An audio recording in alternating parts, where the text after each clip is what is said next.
Hello, this is Miss Ann from Miss Ann's Backyard Garden.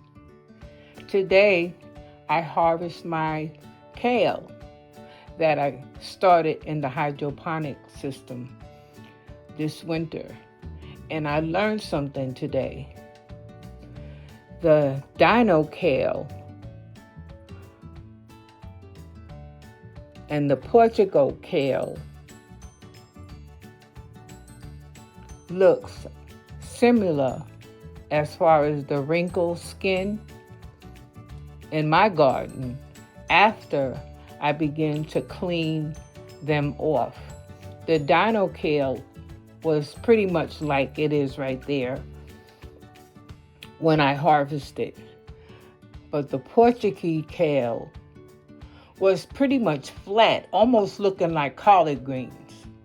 But once I brought it inside or started rinsing it off outside,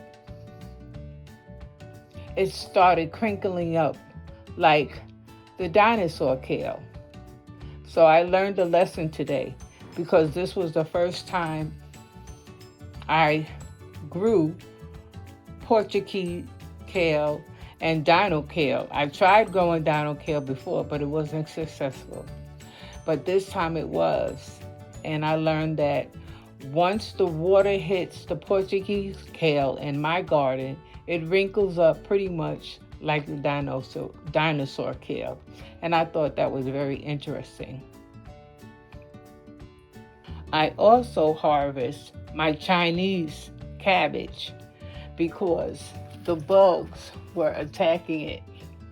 And I was like, I worked too hard for the bugs to get my cabbage. If you watch my channel, you could see on my community page that I already harvested one of my Chinese cabbages. But this is the second one that I harvest, and I had to harvest it because of the cabbage bugs eating up my cabbage. So this is what I got. And it's soaking in some vinegar and water and baking soda right now. And this is what I got. And of course I harvest some peas, as you can see them floating around getting cleaned. But I also was glad to get some greens off of this cabbage because I like the green part of the cabbage. So I got like 3 leaves of green. So that's pretty good for me in my garden. Thank you for watching. This is Miss Ann from Miss Ann's Backyard Garden. Everybody have a happy Sunday. I'll see y'all on these YouTube streets. Bye.